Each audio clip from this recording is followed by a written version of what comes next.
Hey, look at that. It actually did the thing. It actually auto changed. That was exciting. I screwed that up yesterday with my show on Ogre. I Hey everybody, what the I hell's can I going make on? can I make a suggestion? I think just for once we should probably do like the Muppet Show entrance. Dun, dun, dun, dun, dun, dun, dun, dun, dun. I don't know if I have we'll have to check on how long like we could use an audio clip where it would not be a copyright infringement. Because the Muppet entrance would be fun. Get sued by the Muppets. Oh That man, would I don't suck. want that. Which is That now would owned suck. by who owns them now? Is it Disney? Disney. So yeah, It's Disney. they'd come after us. They'd send the Empire after you. Ah, can't use Ozzy Bear as Darth Vader. that. Come to the dark side. My God. Do or do not. There is no try. What is up? Hey everybody. We lasted a whole like 5-10 seconds before we derailed ourselves. Maybe. What's going on, everyone? It's the Diogenes Club. We actually have Walter. I want you to talk about the name, where it came from, in your mind today, because we didn't get to that last week. What's up, y'all? I'm Nick Paro. I'm not your dad. I'm joined by my friend Walter Rhein, who's our level 36 magic user. Dr. Eric Lullove, who is our resident physician and surgical expert podiatrist, just pretty kind of awesome. And Evan Fields, who's not officially single yet, but getting close. And we're forcing him to get out of bed and get his lazy butt up. And what's up, y'all? It's Diogenes Club. Got a question for you before we get too far into it. What's with all the powerful people being pedos? Ah, Oh, dude. God damn it! I Is was there a feeling so prerequisite good. now? Like, is Dude. it like a checkbox that these guys have to fill out? Like, it's like to be, you want to be powerful today? Check here if You you're a have to be a pedophile. pedophile. Yeah. They send receipts nowadays. They send it in emails to each other. They just go back and forth and say weird shit. Anyway, before we get into that, Walter, you have a story for us, my friend. Yes. Oh, Yes. good. I'm so glad I get to tell this. It's one of my happiest things. When you were pitching out names for this, I never thought you'd take Diogenes Club, and I'm sure Evan knows it. It's from Sherlock Holmes, and one of my happiest things from just studying literature. When you're creating a character, you have to have these aspects about him that make them more relatable. And Sherlock Holmes, well, he's one of the giants, like top 10 all literary characters of all time. Just tremendous affection. I think I love the Robert Downey Jr. interpretations. I think those are really good. Oh, those are fun, yeah. Yeah. Well, one of the things Sir Arthur Conan Doyle put in there, at one point you're reading along because he's almost like untouchable, right? He's got these tremendous powers. How do we relate to him? Well, at one point they added in that he has an older brother named Mycroft, who is his more intelligent older brother. And right there, it's like, oh, it's like even Sherlock Holmes has to deal with that shit. And like every time, it's like you only meet him because Sherlock Holmes is like, when he finds, it's like, fuck, I don't know what to do. I gotta go talk to Mycroft. And then Mycroft gives him shit about it. He's like, oh, I saw you were in the paper the other day with your little bullshit investigations that you have to do. He's like, gives him crap like this. And I don't know, something about that. I just love it. It makes me just laugh. Just that whole dynamic that Sherlock Holmes has to put up with that crap too. And what Mycroft Holmes has in the book, he's created the Diogenes Club. And it's because he's like a bit of a recluse and he just doesn't want to talk to his fellow people, and we're kind of adapting that for our purpose here. Like we want to change masculinity in America because we don't want to talk to the other gentlemen's clubs, right?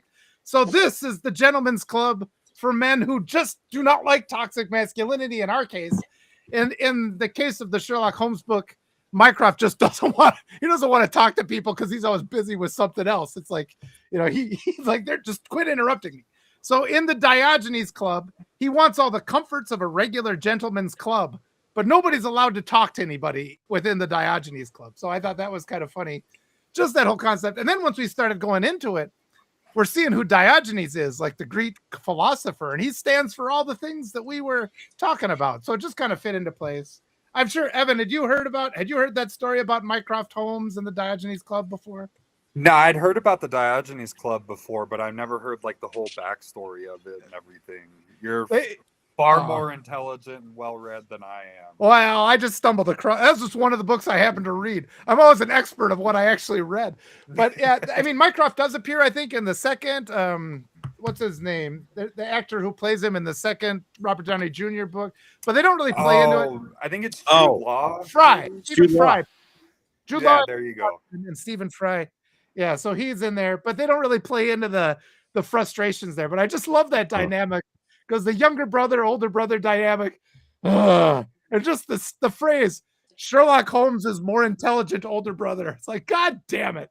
Like, God, what do I gotta do? You know, what do I How gotta do I do? have to be? How do I get to be the smartest in the room? You become the smartest in the room by thinking that you know everything and mastering nothing. Yeah, oh, there you go. Yeah. And that way So you become a thinking legend in you- your own. That way you become a legend in your own mind, and then that develops into some level of narcissistic, sociopathic belief that you are an expert at everything. Yes. Oh wait, So are you wait, that are you explains talking about the entire Stephen cabinet. Miller, Pete Hegseth, Oh, Russ man. Vaught, There goes a good vibe again. There goes the JD fun I would have. Vance, Peter Thiel? Which Yep. one of those guys are you talking about? Oh, man. Elon Musk, the Is pedo there- pals? Is there like All of the above. is there like all of the above? Oh. Option N, all of the above. No got all- one we like. You can tell he's a doctor. He has multiple choices that go all the way to L. It's like I never got fast past E, you know, and that was on a hard test. I gotta tell you, that was like the worst part about studying in med school. Since Walter brought it up, was it wasn't like the paragraph.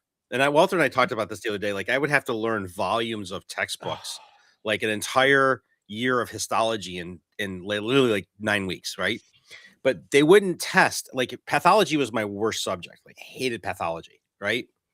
I don't mind billing for pathology, but I hate, like, I never actually like studied pathology. That's why I'm not a pathologist. But like they would be like in a disease process, like the 9 or 10 things that we have to look for.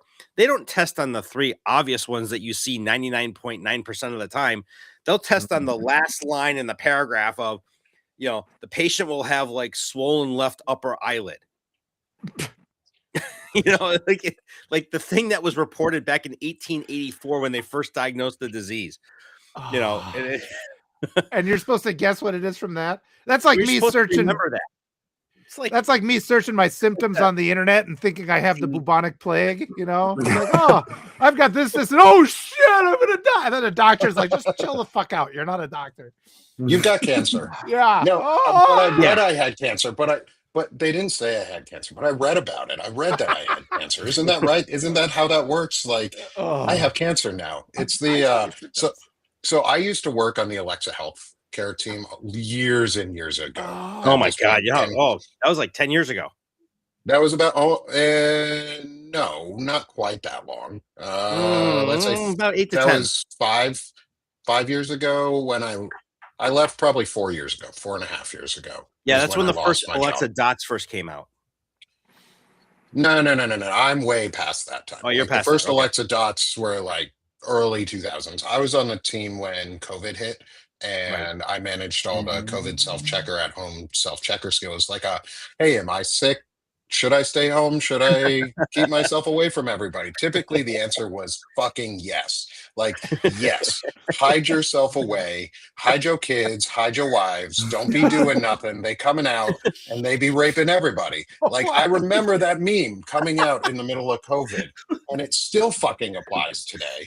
And I'm mad about it. But that, like, going back to what we were, I helped make the WebMD of Alexa, and then they shut it down. Like, Yeah. we had pretty much made the WebMD of Alexa that was like, hey, it was a symptom checker. You could check your symptoms at home and get comorbidities, and you could see, like, it was a full scope thing. And it was, we were very clear. We were like, we're not physicians. These are just recommendations. Go see a doctor. Like, if you have these things, you probably want to go see a fucking doctor. If you have these things, yeah, you may still want to go see a doctor. You have these things, you probably have a cold. Stay the fuck home. And then they shut us all down, and it makes me laugh that you're talking about like the WebMDs of things. I was like, I used to make the WebMD of Alexa, and then they shut us down. And we beat expectations too. That was the worst part. Like, we were the most like performative team. It was stupid. I hate funny you mention Amazon. that. You know, it's funny that you mentioned that because Melissa had just put a post out about the measles outbreak in the specifically in the Whipple facility down in Texas. Yeah. And how these kids just are not like, and this just God. kind of, and I actually wrote an article. It's going to be, I think Lawrence is going to publish on Substack this weekend. Everybody, I actually wrote on the measles outbreak and the policy failure of vaccine policy failures. Because what do we do? So our heroin addict HHS secretary, and our bear eating, Good old Bobby. right? I mean, he literally like I said Walter like cracked up. Drink the pond water. Being in the room with him at HHS, The water's turning you into a frog. Like I mentioned this to Walter like the other day, like sitting in the room with him. It's like, remember Tweak from South Park? Like he literally, I mean, he's literally like tweaking in front of you. He's like, I just want to. Yeah. Man. But all these people now that he's put on the vaccine committees, right, are anti-vax physicians, have no belief in actually what, like, it's the policy failure for Americans is we're just going to kill you. We're just not going. We're going to kill your kids. We're going to change the vaccine scheduling for children. Against the recommendation of the American Academy of Pediatrics and the American and the Infectious Disease Society of America. And the virologist, and that's I'm trying to connect with Dr. Angela Rasmussen because she's a virologist on here and publishes a lot on the SAC. So I'm trying to like getting together with her schedule to do a virology show and talk about this because this is not my area of expertise, but it's. Well, we saw it was a few months ago. I know it was at some point last year that they didn't convene like the board or whatever to go over the flu vaccines or to update them, and then now we're seeing. I saw something maybe last week that there's already been like 9 children that have died from the flu this year.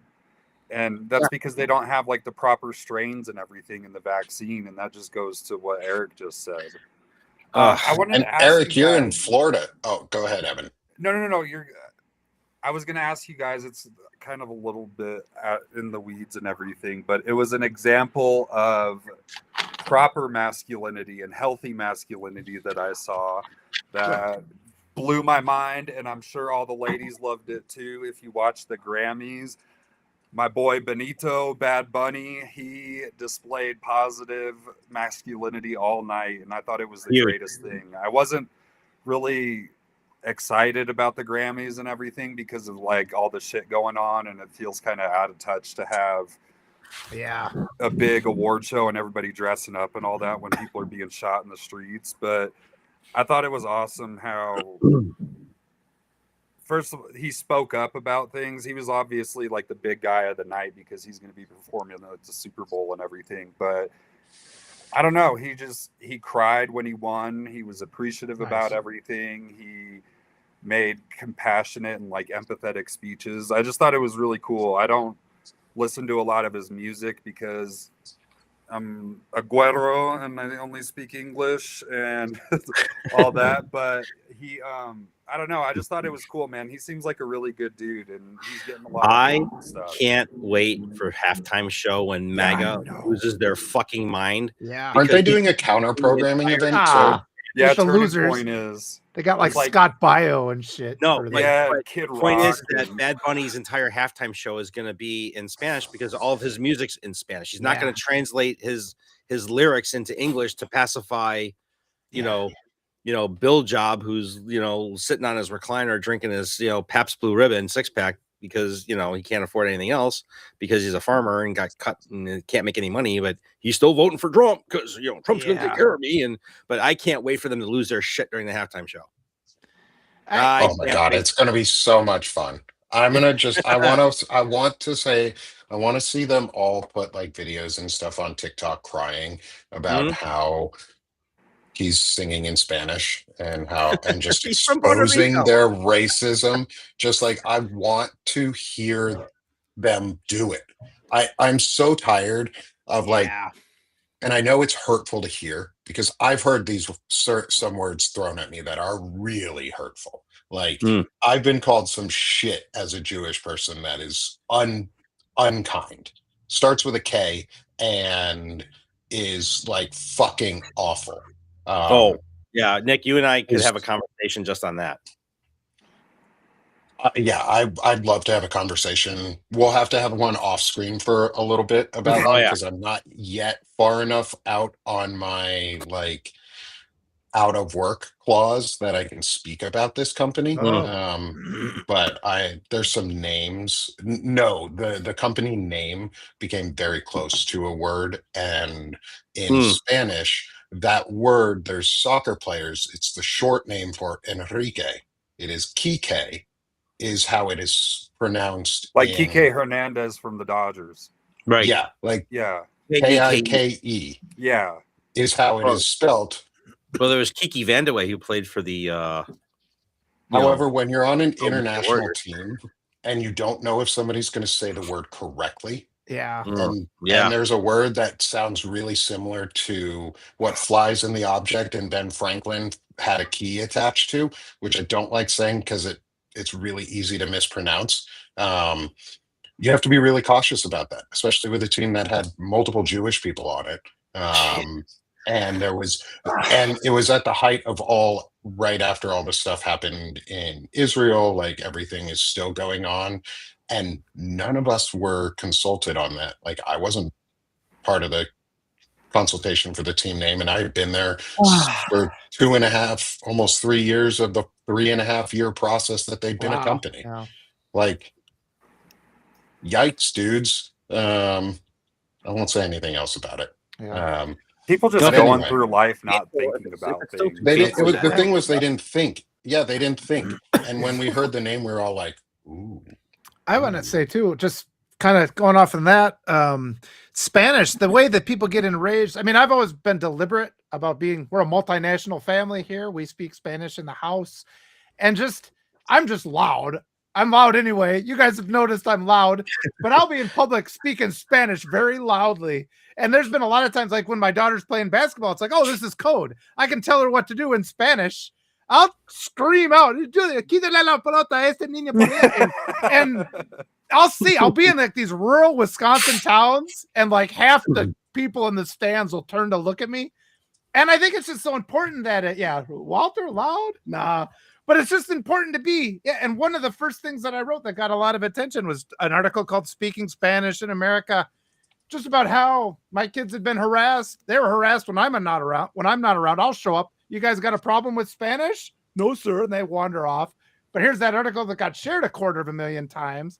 And it's just all these assumptions. Like people assume. It's like, look, they say that's rude. I assume you're talking about me. It's like, why the fuck would I be talking about you? Why do you think you're so interesting that I'm talking about you? We're just talking in Spanish. You want? It's like I bet I can use words in English you've never heard before. And it's like, am I not supposed to do that? Go ahead, Eric. I have a button. I gotta find this button because I gotta post a photo. It says, "If your life is so exciting, why are you reading my button?" That's a good one. It's like those bumper stickers. If you're reading this bumper sticker, you're too close to Jesus. And like, Oh, that's a good one. That's a little bit of a threat. But it is a little bit of a threat. Yeah. That entitlement. It's an implied threat, but hey, well, that's warning. your problem Let's being call it too a warning. It's a warning. It's an implied warning of, hey, you're too close to my ass. You're getting close to Jesus when I hit that brake. Like, we could Jesus, take your wheel, not mine. We could do a show just on bumper stickers. What was that? A show on like bumper an entire stickers. Seinfeld episode on bumper stickers. Oh, what we need to do. I was going to ask Walter, how do you feel about that? Like being in Wisconsin, which I'm sure is like a majority white state and everything. How do you deal with not only like the racism that your family goes through from speaking Spanish, but also like keeping the perspective of like you being a white man speaking Spanish? Do you find that it like kind of normalizes it for people who might have ignorance about like the rest of your family? Do you think it like helps, or do you think, I don't know what I'm trying to ask. No, I think it's positive.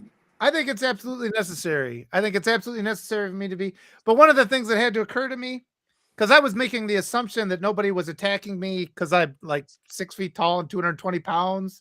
Mm-hmm. I'm just like, yeah, so I'm going to speak Spanish. What are you going to do about it? And I didn't realize, like, it kind of took me a while to realize, like, there'll be times there are people that are physically bigger than me, but it's infrequent. And I'm just like, I never really thought of that before. My wife mentioned, she's like, you're big. You're a big dude. Your presence just scares people. I'm like, no, like 3 weeks ago, there was a guy bigger than me. She's like, yeah, one time 3 weeks ago, I was like, listen to yourself. I was like, oh yeah, I kind of am one of the bigger guys.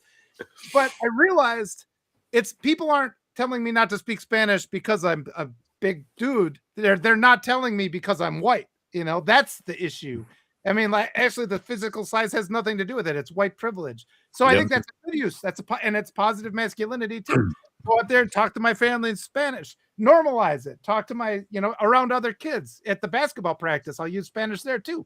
You can speak Spanish. And then just there's that entitlement that comes up when people do protest. Great. Now it's a learning moment, because when they work themselves up with that thought of entitlement, they get those entitlement where they think they can be angry now. And it's the same thing. It's like people work themselves into a rage when you don't stand for the national anthem, and they don't stop to see if the guy's lost the use of his legs, And it's like they get themselves all worked up, and you have to just be like, look, let's deflate that rage you're feeling, show you that it's misplaced. I'm not talking about you. I'm just talking in Spanish to my kids, because that's our first language and that's our culture. Respect it. I'll teach it to you. You want to learn Spanish? Let's go talk at the library every day until switch your streaming service to Spanish. You can teach your kids Spanish.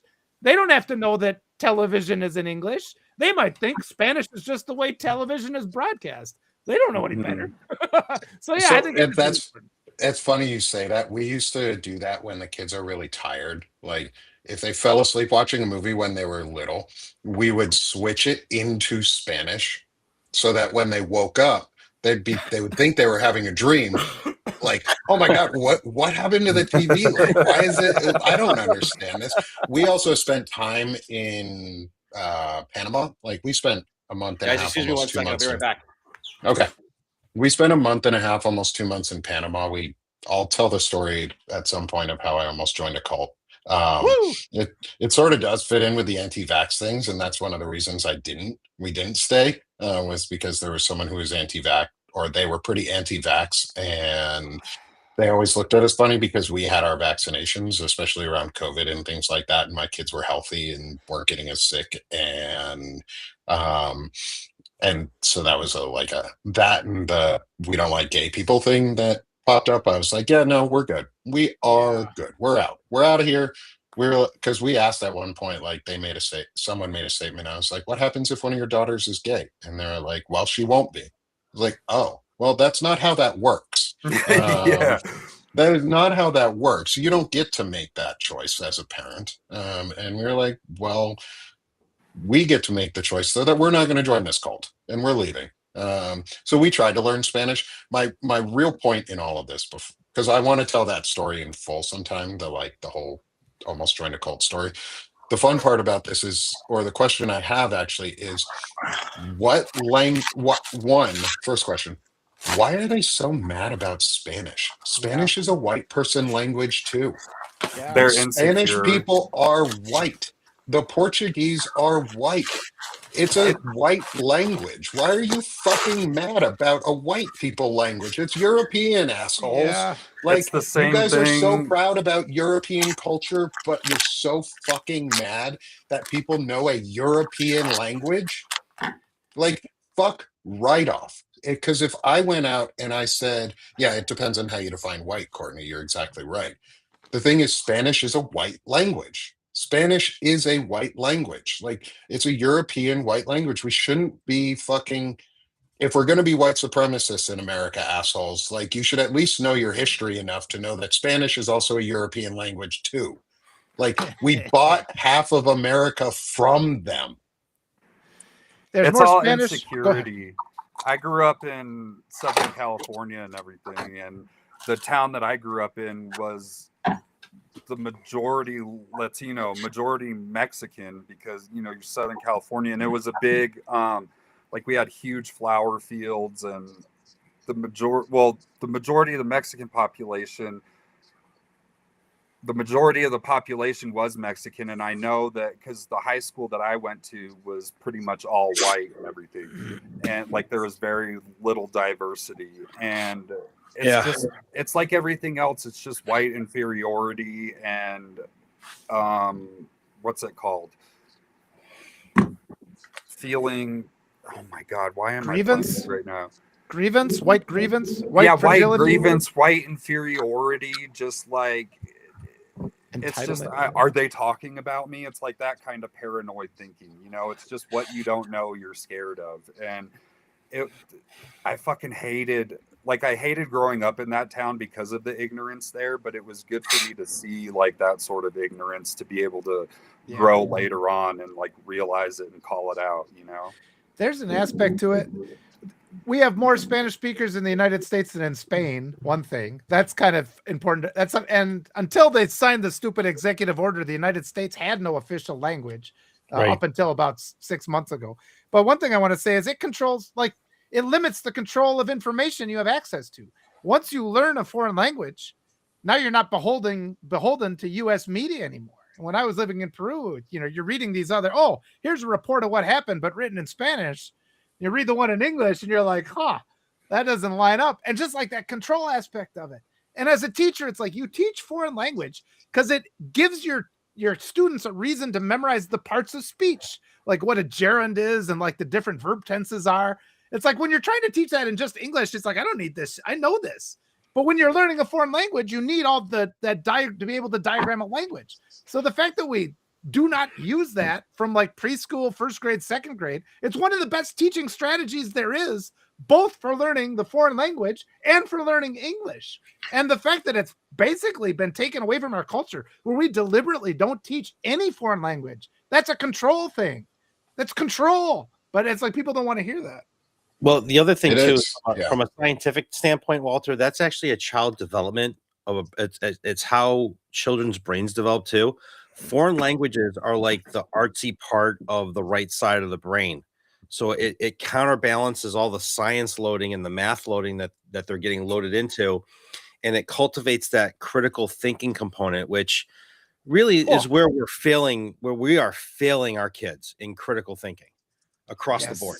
You know, I mean, I know we touched upon this a couple weeks ago, but it literally, what bothers me more, it's not the stupidity of the way things are going today. Well, I mean all right, well, don't get me wrong. I hate the stupidity of it, but it's because it's really fucking stupid.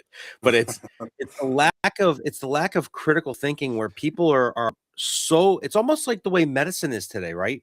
Like we're reactive. Everything's reactive. I broke my leg, you need surgery. I broke my leg, you need a cat. It's not like, okay, what'd you do that you could have prevented from breaking your leg? You know, like you didn't have to have the heart attack. You didn't need to smoke and drink and then have a stroke, right? What, you know, it's like the preventative aspect of our lives is now it's never been developed, and we're seeing it from the psychological side of how men behave, and physically behave, and how we treat each other.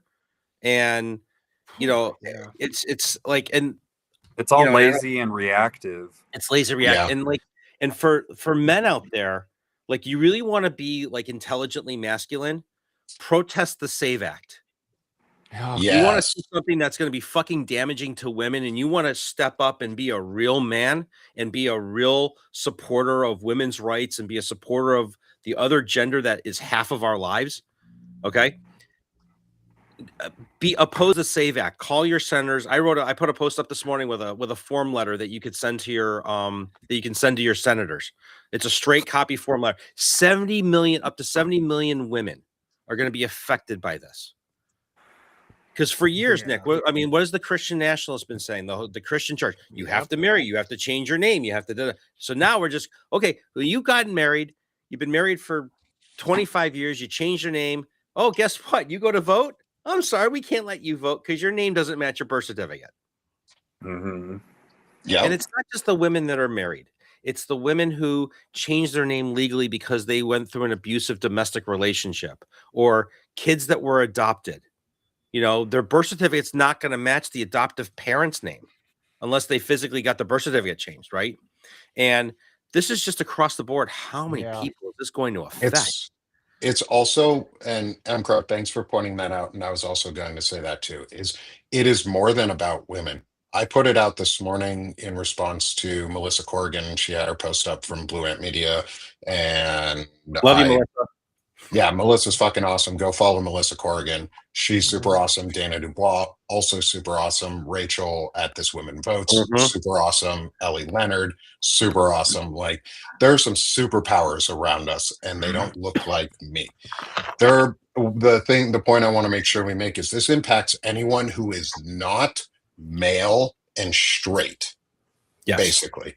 That is what this impacts. It pretty much impacts anyone who is not straight and male. And That's white. what they did on purpose. Yeah. And white. Because a lot, like Eric, you just said, a lot of folks changed their names. Gay Yeah. men changed their names, gay women changed their names, trans Yeah. folks changed their names, people in abusive relationships changed their names, adopted people change their names unless their name is legally changed on their birth certificate. Like, if you're just semi-adopted and like not really, and people call you by it, make sure you have your right names everywhere. Yeah. This impacts anyone who is not straight male. Now- And it is white supremacy as law, it's fragile masculinity as law, and it's this same idea that women, the whole idea of changing your last name, at least in marriage on a Christian side, I have come to realize is about ownership. Is you change your last name so that you are now owned by me, because that's what the wedding ring was about. Was this is a sign of ownership. You have pledged yourself to me, and I now own you as your husband. That's the legacy of the rings. That's the legacy of that vow. Is it's about owning women and owning people.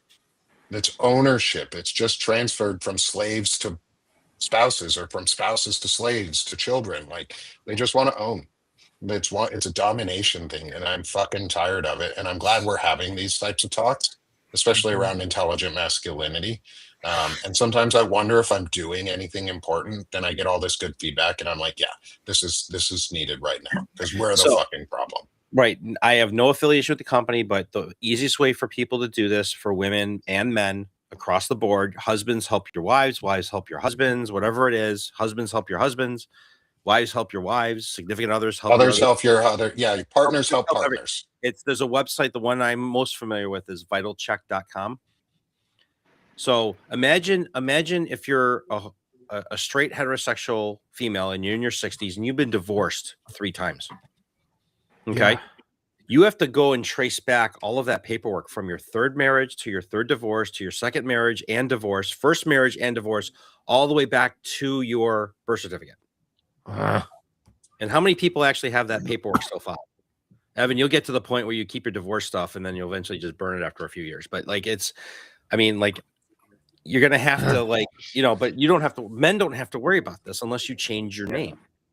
But for the women out there, this is catastrophic for them. Imagine you've been voting the same way for the last 35 years at the same precinct with the same poll workers, and all of a sudden you walk up and, oh, I'm sorry, Mrs. Johnson, you can't vote. Your name doesn't match.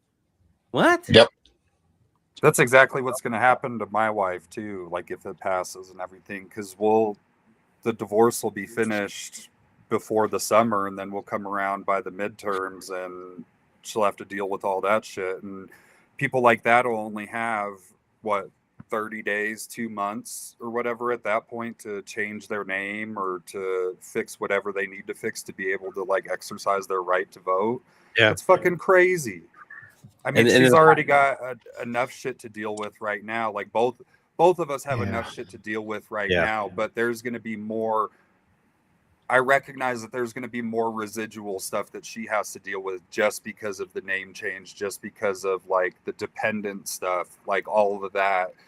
And yeah, that's fucked up, because voting goes into all that stuff. You know what I mean? It goes into making sure that your voice is heard for all those things. And if you can't do that, then I can't even imagine the frustration of showing up at a polling place like this November.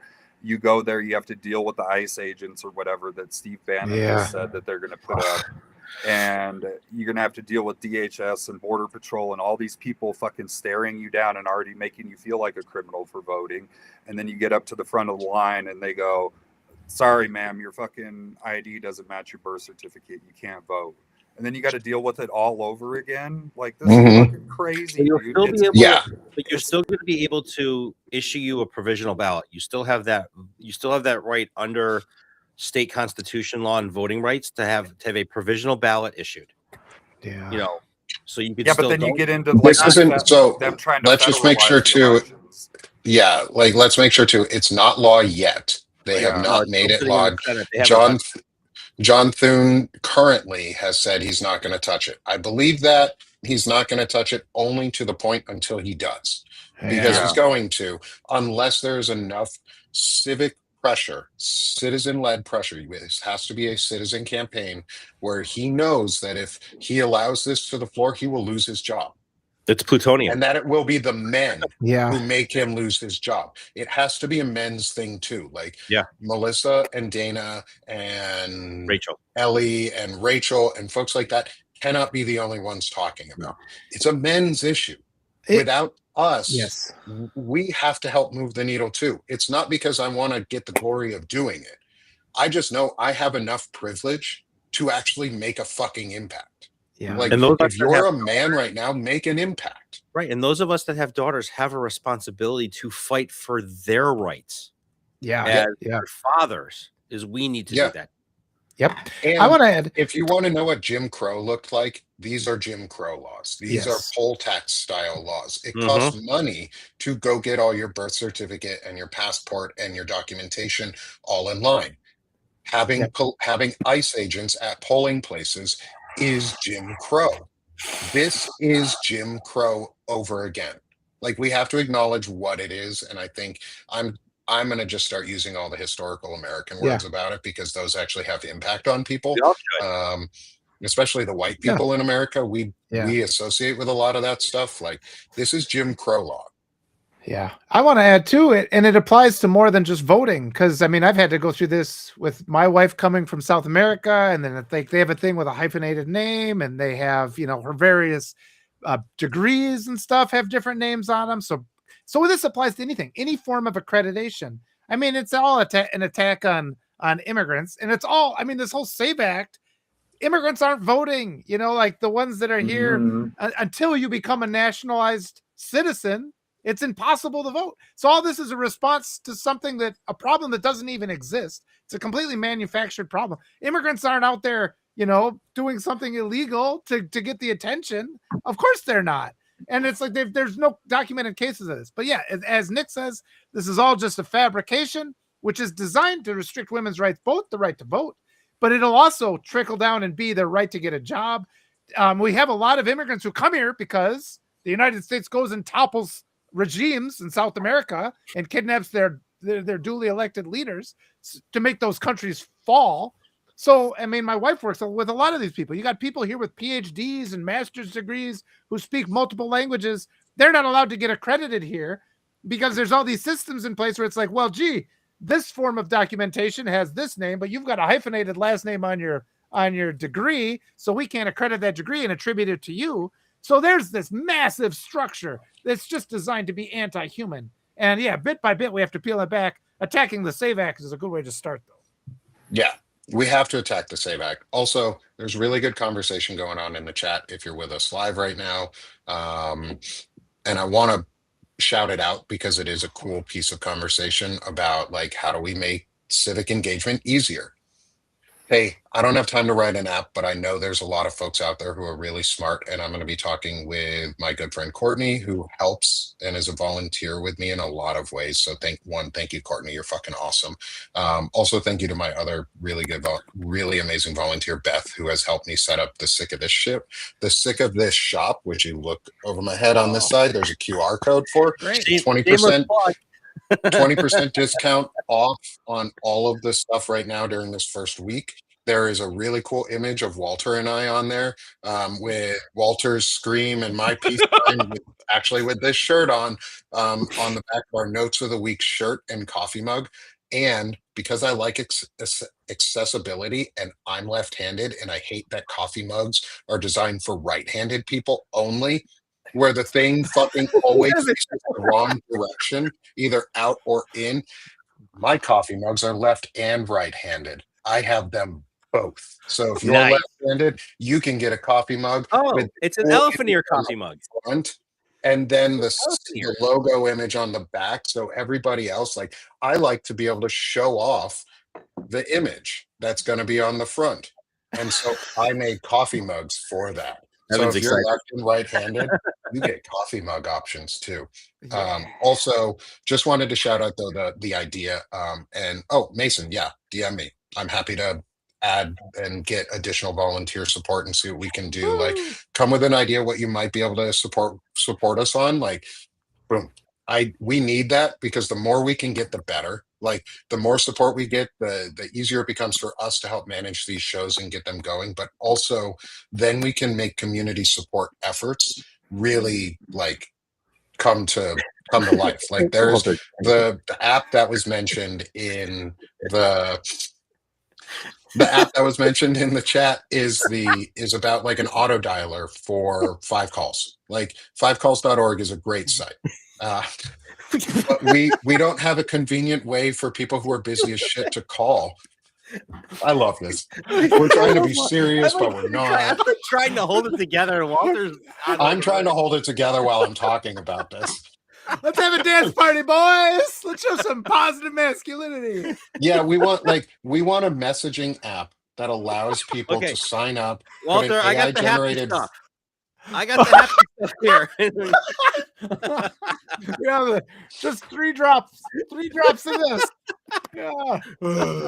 Yeah. Nick, you started. I'm gonna look over my Yeah. glasses You at you, started. sir. He got serious. Oh shit.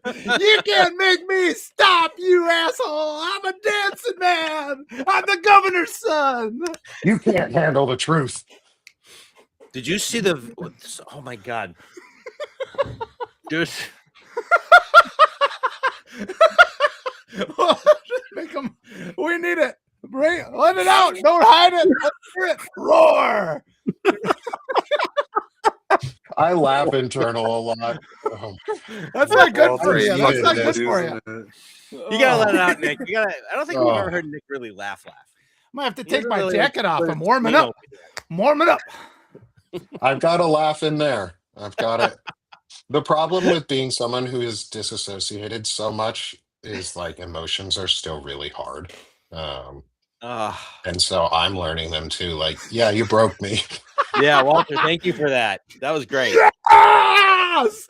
Yeah! Let's have some. Oh my god. Oh shit! Well, Hazel's over here like, what the on the fuck dog. is going on? Look at that. Look at that. Look at that poochy face. Well, that only took 42 minutes to completely derail the entire podcast.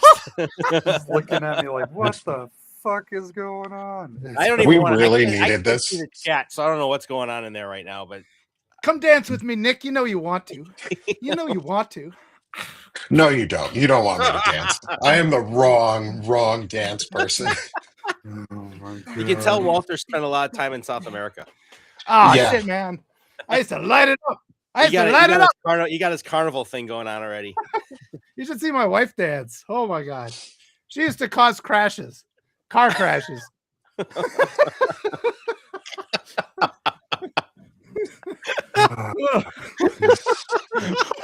I'm gonna tell her you said used to and doesn't anymore. Oh Oh my god.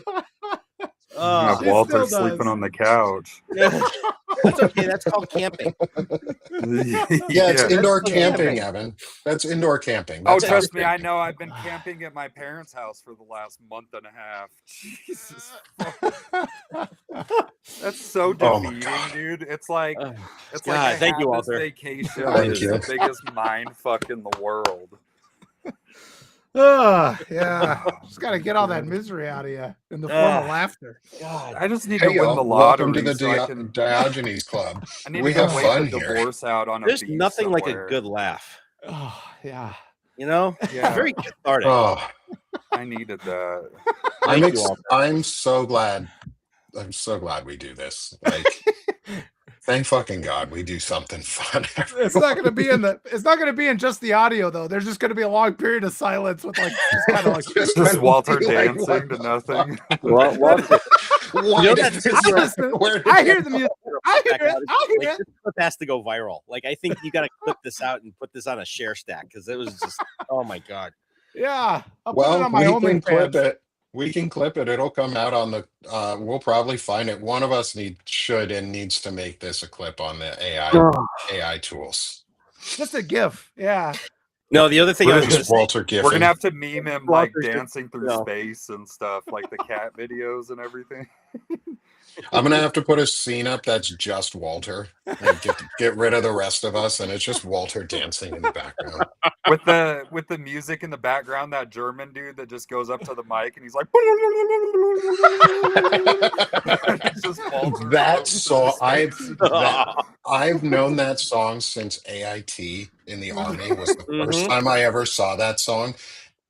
And I can't say where I saw it or how. I don't know how it got onto the restricted internet, but it was there, and everybody turned it on at one point and was like, we're like, oh, we're in the middle of learning how to interrogate people, and all of a sudden people are just busting out laughing at this like petite little tiny like Scandinavian dude or whatever, German wherever he's from in Europe, just high pitched like so cool. Such a weird sound. I've never been able to make the sound he makes either. Like, I don't understand how he does it. I'm gonna see if I can find it on YouTube. It looks I like can just Evan's tell you right tracking now- it down. the memes for all this were going to be Walter was listening to Utopia, Sirius XM during our podcast. And that's why he was dancing. Just listening to my memories. How do I look this up? Like, I don't even know what to look up. That one? Yeah, Yep. that guy. That's it. Hold on. We're gonna make Evan the big screen for a second. Oh no, I just closed Oh, yeah. Here you go. Do it Front again. center, big Do it guy. again. Hang on. Where'd it go? 10 seconds left. Oh, fucking commercials. YouTube. Hey, you non-premium subscriber.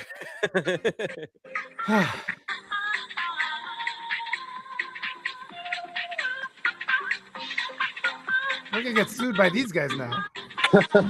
No, as long as we had commentary. That's the rule. Yeah, there's this weird rule about like,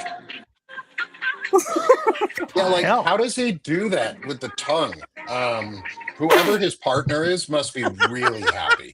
Must be really happy with him. Male, female, somewhere in the middle, like anywhere in between.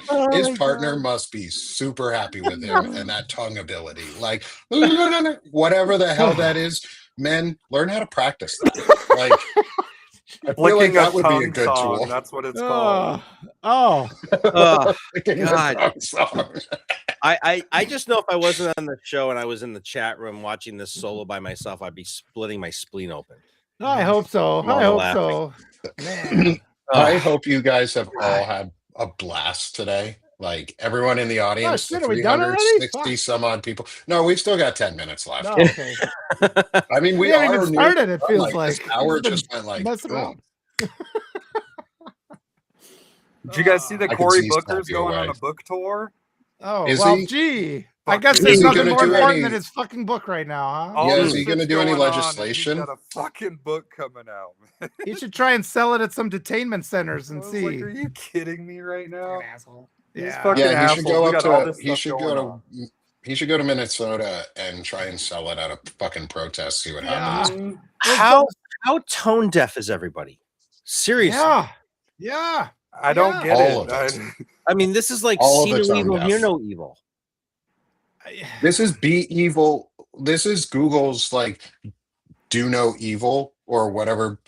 Did you like this is like the just turn the blind eye of like we don't see. Yeah, it's don't see evil. Fuck. It's the John Cena. You can't There's see You a know, good yeah, John Cena's possibility- invisible. We're There's a invisible good here. possibility Like, that they're like elite rich billionaires and politicians like fucking eating kids, Yeah. at the very least molesting kids, and this dipshit's like, I'm gonna announce my book tour today. Like, are you fucking kidding me, dude? It should be like wall to wall, like burning 5-alarm fires to find these people. Yeah, And the like press Zorro corps just Ranch accepted and Trump missing being like, people. no, I that's keep Bill saying- Clinton. That's not me. That's Bill Clinton. And you're like, what the fuck is going on, dude? Dude, Trump is in the files like 4,600 something fucking times. No, They had a You know who zero. I- You know who I found in the files? You know who I found really interesting in the files, Evan? You're not going to be happy about this one. Is Mark Cuban. Oh, fuck Mark Cuban. And what we need to do, okay, good. Now that we're on this rabbit hole, we also need to, and I talked about this the other day with Shane, is we need to not protest the teams or the players themselves on these teams because they're not the owners. ones at fault. It needs Right. to be the owners and the management. Is also the Memphis Grizzlies. They're owned by Robert Pera, who is the founder and CEO and majority shareholder at Ubiquity, which sells telecoms and communication networks and systems too. I have in my house. and I love access points, and they are fueling 80% of the Russian data transfer points. 80% are Ubiquity Technology, an American company who Robert Pera owns the Memphis Grizzlies. Yeah. And I love their So- stuff. It's such an easy interface too to watch my network and Mhm. see what's going on. I love the software. I mean, it's amazing. They're funding they're funding the killing of Ukraine. They're funding it's going through Turkey. They're funding the killing of people in the Middle East, in Asia in general, in Africa. Like their tech Wow. is being used on purpose. They have purposely kept their regulatory staff and their oversight staff purposely. I've done like a super deep Evan, I'll share if you guys want to read this. I want to put it out at some point, but I did a deep research analysis on Ubiquity and on Robert Pera, and I'm doing an epistemic war analysis on it using some tools from my friend Rachel at This Woman Votes, who is really good at AI technologies and ethical uses of it, and how do we combat the epistemic warfare stuff that's going on, which is what we're the information war. Robert Pera's a bad fucking dude. Like Robert Pera is not a good dude. He's mentioned once in the Epstein files, but not because he was part of it. I looked every time I find someone, I'm like, are you in the Epstein files? And if I see you, I then continue to research you about like the stuff. He was mentioned once. I'm going to bet he's going to be mentioned more when they release stuff because all the other billionaires are in there too. And it's like we said, it's sort of a checkbox. Is you get to billionaire status and you either become a pedophile or you just were one and let yourself loose. And both are fucking gross. So yeah, Ubiquity sucks. Oh, he's a Ubiquity young sucks. dude too. He's only Yeah, he's like- 47. Mm-hmm. And Did you hear Justin his friend- Timberlake's a part owner with him too. I know that he like bought into the team and everything, Mhm. so he's like partnering with him. Oh, we lost Walter for a second. Yeah, That's just- so we have to talk Yay! about folks like that. We have to put pressure on them, and you have to research, like Yes. what the fuck is going on. Yes. He's worth $32.2 billion. Yep. Did you hear France raided Narcan Leon's? I think that might be really big because they raided his Yeah, they're office going in after him Paris. big time. And as they do discovery and as they start accusing and potentially arresting people, we're going to get more testimony.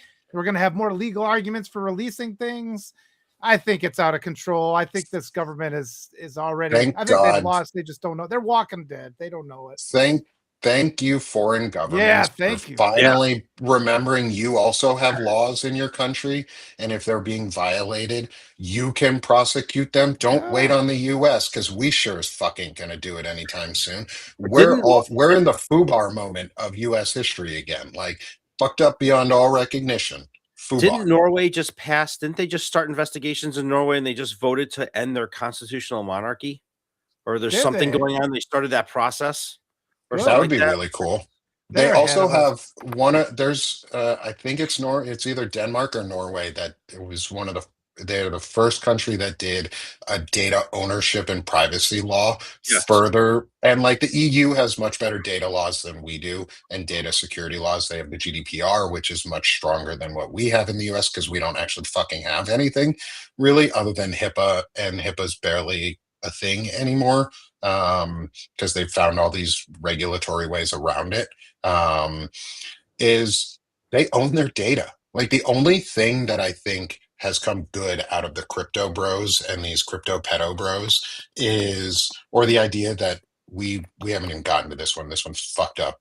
Is the underground like sex like market that is being fueled by crypto to like with like traded and uh trafficked women who are being forced to perform like sex, and they bet on who's what the outcome of that sexual encounter is going to be through crypto, and they're paying for the end of civilization by jacking off.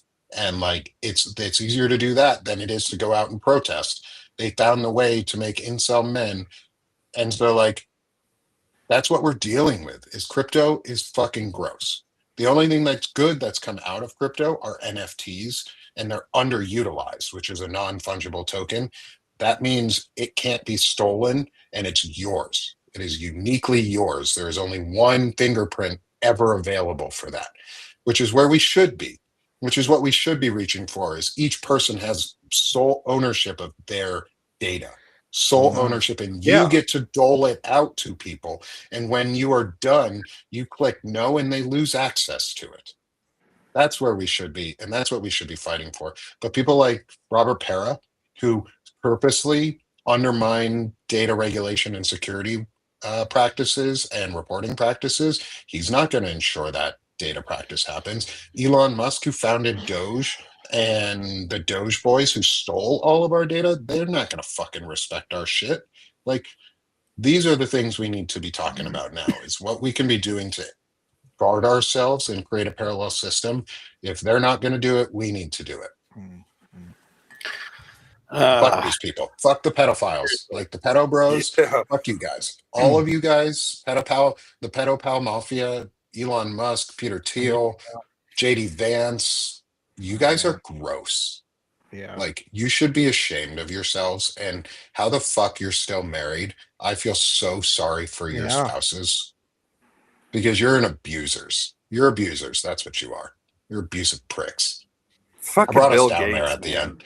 Yeah. Oh that yeah, guy. fuck that guy.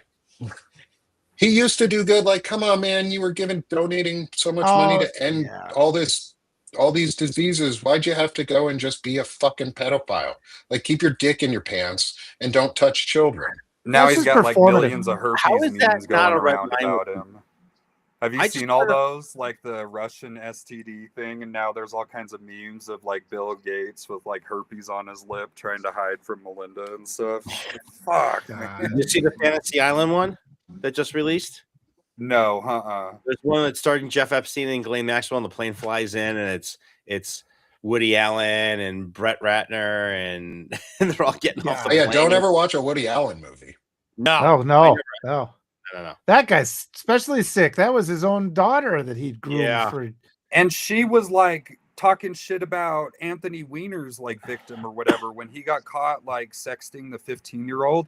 There was an email from that, what's her name, Soon Lee or whatever, Woody Yeah, that's Allen's her name. stepdaughter and wife, and she was like castigating one of the victims and stuff, like, oh, she needs to keep her mouth shut or so. I was like, what the fuck is going on?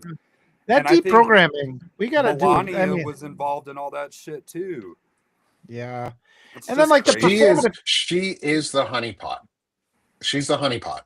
Like, I am 100% convinced at this point. Because she was banging 98%. Epstein first, right? Yeah, like everything that's now come out, she is the Russian honeypot for Trump. Like, what else is there to, like, Putin's in the files everywhere. Melania came out of nowhere. We don't actually really know her real age. Nobody can say for sure her real age. She came over on the Epstein or Visa, Epstein yeah. visa. Yeah. The Einstein Epstein visa. She came over on the Epstein visa. That's what they did. They all used this fake Einstein visa for rich men to buy women and or children and transfer them into the US under the guise of they're brilliant.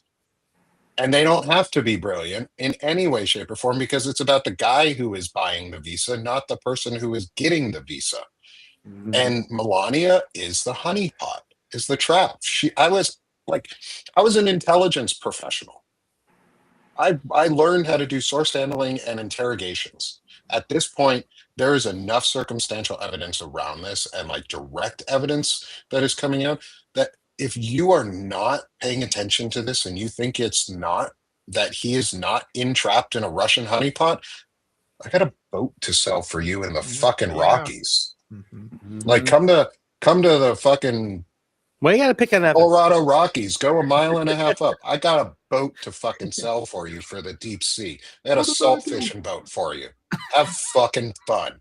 I I'll mean, give you Noah's Ark while I'm in the process too. I mean, it flooded in what, Tennessee? think about That's, just I think love about that. the shit in the last week. Just, I mean, we're only what, February Yeah. 4th, right? I mean, think about the shit in Tulsi Gabbard, where Yeah. literally on ABC last night, Tom Yamas literally asked him, "Did you know about the Tulsi Gabbard thing?" No, but then she asked me to be there. Like she asked me to be involved. Like, I mean, that's a whole nother scandal, and you know they're going to come out with a paper that says, I got my 11,000 votes and I won Georgia and I'm a happy boy because I'm getting, you know, and then on top of it, the New York Times just reported that Trump they finalized the policy. They're going to fire 50,000 more federal workers because they were not appointed by him. Yeah. And So they're these are hiding gonna that be your other whistleblower political complaint, appointees too. over the years. So it's just, this is going to take Forever. to fix. And It's a the generational dismantling- process. It's the dismantling of the federal government in a way that like people have never, like, we haven't seen this in our lifetimes. I mean, this is not how I grew up. This is not, you know, this is not how I learned how the federal government was supposed to defend and protect the Constitution, and the people that we elect are supposed to defend us from. And the reality is that guess what? Our enemies aren't foreign. They're fucking domestic. Yep. They're Yep. fucking domestic fucking enemies.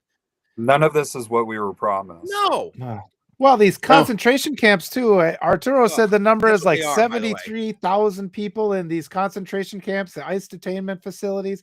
I want assurances that kids aren't being tortured and raped and murdered in those detainment centers.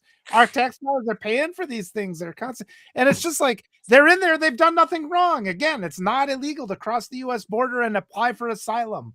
You're I just bought one in innocent. Surprise, Arizona, too. Like And thank God, did you see the 73,000 video? square feet. Did you guys see the video of that gentleman who stood up at the meeting and talked about the Holocaust and what happened when Patton's Third Army went into a town outside, I think it was Ulford, Germany, and the mayor wound up killing himself? I know they kind of did this in Band of Brothers, where they kind of did a whole scene in episode, I think it was episode 8, when they found the concentration camp. And you know, they made the townspeople come in and bury the bodies, and you know, like they were like, and they were all like, "Oh, I had nothing to do with it." Like, fuck yeah, you did. Yep. You didn't say anything. You are just as responsible for those that did the crime. That applies to us. It's happening in our applies to country with our everybody. tax dollars. Yep. If you say nothing, you are just as culpable as those who caused the problem. It's hard. Yeah. You know, it's not a difficult concept to do the right thing. It really isn't. No, it's Like, easy. you know, I mean, I mean, it's not easy sometimes, but it's not, the right thing to do. It's not difficult to get out of bed. We all put our pants on the same way every morning. We all are creatures of habit, right? We all do the same things. We go in the bathroom, brush our teeth, take a shower, get dressed, go to work. How hard is it to do the right fucking thing because you know it's morally fucking wrong? That's what we're here for, to try and pressure people and Right? try to show them that it is you not can do like the right thing. You like, know, I am not knowingly going to operate on the wrong part of a person's body because why? It's fucking wrong. Okay, not only is it illegal, it's fucking wrong. I don't do procedures on people that they weren't consented for. Why? Because it's fucking morally wrong. Yeah. And they're torturing little kids right now. The government is torturing. They're hiring. They're not telling us who they're hiring. What assurances do we have that ICE is not hiring rapists and pedophiles and child murderers? Which they are. But I always they say are. I was Right. asking as a question. What assurances do we have? We can ask the government these things. We should be asking every politician we have. What assurances do we have? Why don't you open up these detention centers? What's going on in there? Why are you hiding? Why are you keeping it secret? And we have to ask those things. We saw how bad Liam Ramos looked, and he was only in there for 2 fucking days, and they were talking about him possibly dying and stuff. That he was depressed and wasn't eating and was vomiting. They've got stories of there was a woman who gave testimony at Congress that she was locked into a bathroom. They get one fucking sandwich a day for food, and then like they literally like not providing feminine hygiene product for these women, and it's just like they're they're treating the dogs better. A lot of people are dying. And people are dying. Sick. We don't have an accounting of who's missing and who's not coming back. Where did you send these people? I mean, they sent that fucking kid to Texas. Yeah. I mean, come on. Mhm. Fucking Minneapolis. It shouldn't take a federal judge to fucking sign an order to get somebody freed. Yeah. And then we got Democrats. Then we got Democrats voting to fund ICE. And that's what disgusts me. Because they need to fucking go down there and look at what they're doing. They need to be the ones asking these questions to vote, to see what they're voting for, because they're giving money for that. Everybody out there, we got 435 congressional seats that are up for re-election, 35 Senate seats, and 36 governorships. We can fucking change the narrative on November 3rd and do it in a way that permanently. Before then, the primaries, everybody. And all of you, please, I've been interviewing every candidate that wants to talk. Nick has come with me to interview candidates. Let's give them that platform. Let's encourage more Democrats to talk to real people. We get these progressives. We get them visible. They don't have any money. The progressives don't get any attention from the legacy media. So you have to help us build this network so we can elevate these voices that actually represent us. That's a big part of this. We can change. We can eliminate every single Democrat that's sitting right now voting for a primary challenger, a progressive primary challenger. We can get people in office who will stand up for the rights of our kids, that will protect 5-year-old kids who have been abducted by these terrorist organizations and are tortured and murdered in these detainment centers. We can stop funding those places. So we do have that power. Everybody, please. That's part of our big message here. And it's going to be ongoing. All of us. We'll talk to any candidate who wants to talk. We're not charging them anything. Just get them on there, spread their message. Everybody needs to remember when the founding fathers wrote the Constitution, our farming oligarchs back in 1781 to 1789, when they were Articles of Confederation all the way through the Constitutional Convention, they were, what's the one running theme in this Constitution? They were deathly afraid of the fucking executive. They wrote this Constitution in a way that they didn't trust whoever was going to be president because they didn't want another King George. Right? Mm-hmm. And that was the whole point of this whole thing. That's why Article 1 is the legislative branch, that they hold the power of the purse. They're supposed to control oversight. They're supposed to countercheck the president, and it's not happening. So you know what? You don't want to do your fucking job? Good. You're fired. Let's fire all of them. Let's do it. Mm-hmm. Right? One of the things we should be demanding is recall mechanisms. Like every state should have a recall mechanism. Even if we want to go back to the old racist counting system of 3/5, let's do a 3/5 majority of your state. If 3/5 of your congressional district or your state, say you're a congressman, 3/5 of your congressional district don't like the shit you're doing, you're out. 3/5 of the state as a senator don't like what you're doing while you're in office, you're fucking out. 3/5 of the country don't like what you're doing as president, you're fucking out. I think we should be able to do things like that as citizens because, like you said, they were afraid of the monarch. They also collectively gave their wealth. They gave up their titles. They gave up their wealth. They gave up their lands in other countries. They gave up everything else and put it together. They did a communist system of money. They socialized their system and said, here's money to pay our soldiers. Here's money so we can clear some roads and build houses and bridges. They donated under collective pressure too by everybody else. It wasn't just they came up on this idea and were like, yeah, we're going to pledge our sacred wells in honor together. Everybody else was like, you better fucking pledge that shit and put it in there, and they did. We need to do the same again. That's what we should be talking about. Like Walter and I had a great discussion with Emily the Berge. Wisconsin district congressional candidate Elizabeth Berge. That was freaking awesome. She was really cool. Go watch that interview. She's got a lot of good things to say. She wants to abolish ICE. It impacts her communities. She's on the ground representing and talking. Like she's talking to part of us. city council. She talked to us. Like my first congressional candidate interview ever was with her. And it was a lot of fun. And she was a person. Like we need people like that. We don't need people who are just pissy, shitty echo assholes. chambers. In echo chambers with rich billionaire pedophiles. I mean, yeah, and a if lot you're of them rich, I don't want you in office. Like, sorry, you've had your time. No. You've given it up. You've used it poorly. It's time to leave. American And citizen. we're going to make a wealth minimum and a wealth cap. Sorry, American rich people. citizen. If she's got the website to post where you can look up any U.S. congressman, any U.S. senator, and it shows how much they've taken from PACs and corporations. And I forgot the name of that website. I know she gave it to me the other day, but if she could put it in the chat, that'd be great. Because you can look up your state senators, you can look up your U.S. senators, your U.S. Congress people, any, and see how much public money they've taken, like private money, like PAC money. Yeah. Like, and how much they've raised, and you can see all this, and it's nowhere near the numbers that are actual reality, because they're getting private money through Citizens United somewhere else. But it's like we have all the data to arm ourselves to put these people out of their jobs. Yep. We just have to have the will. Yep. We need Green Lantern. We need the Green Lantern. We need the will. Yeah.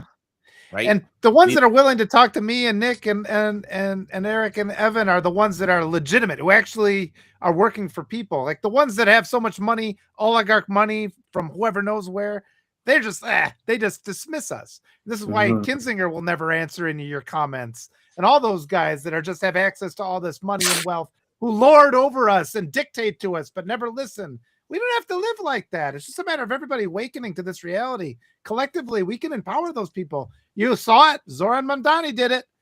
That can be repeated throughout the whole country. We can do it. We do have that power. Yeah, we do. We do have the power to take it away. And that's where we come in. That's why we're going to keep talking about this shit. That's why we're going to have our Diogenes Club for now every 2 weeks, but it'll be every week here soon, because I took up too much of my schedule with slamming in a bunch of intelligent masculinity interviews, and I'm glad I did, because the first series is having a lot of fun, and the interviews are great. Really, Yeah, the work has been spectacular. I mean, the interviews have been great, the analysis has been great, the postings have been amazing, and all the men that you have been bringing on have all contributed to what you call the analysis of discipline. Mm-hmm. And I think it's truly what's unique, right? It's like we all have a different definition of what causes our what we call our discipline. We're all climbing the pyramid from a different side, so you get to see different things along the way. When are you doing your interview, Nick? Mine is Shane's going to interview me the last week of February. Hold on, let me tell y'all the upcoming schedule of interviews because we've gone over a little bit on our time, which is fine. I'll have to jump off here in a minute because I believe I'm supposed to be on with Margaret Williams here soon too. Oh, good. Say hi to her. She's wonderful. Yeah, I love her. She's so fantastic. We're going to talk about masculinity. I actually got invited to be on a podcast for the Riverside Democratic Party. They have a podcast, and I got invited by the chair of the Riverside Democratic Party in Southern California to be on one of their podcasts. So I'm working on scheduling that, which is Nick's super going cool. national. Yeah. I hope so. And so what I'm doing right now, y'all, is I'm searching, if anyone wants to look at it, broadbanner.com. That's their new network calendar and affiliate calendar for Banner and Backbone and friends and affiliates. And this is where I'm getting my schedule at. It's got all the shows on there. Let's see here. Next week is Arturo Dominguez, nice, Bobby Jones, and Marlon Weems. Marlon, I love Marlon. Love Bobby will be a good one too. Bobby's gonna be good. Bobby's going to be awesome. I've talked to Bobby a couple times. He's really, really cool. And then the following week on the 17th of February is Qasim Rashid Esquire.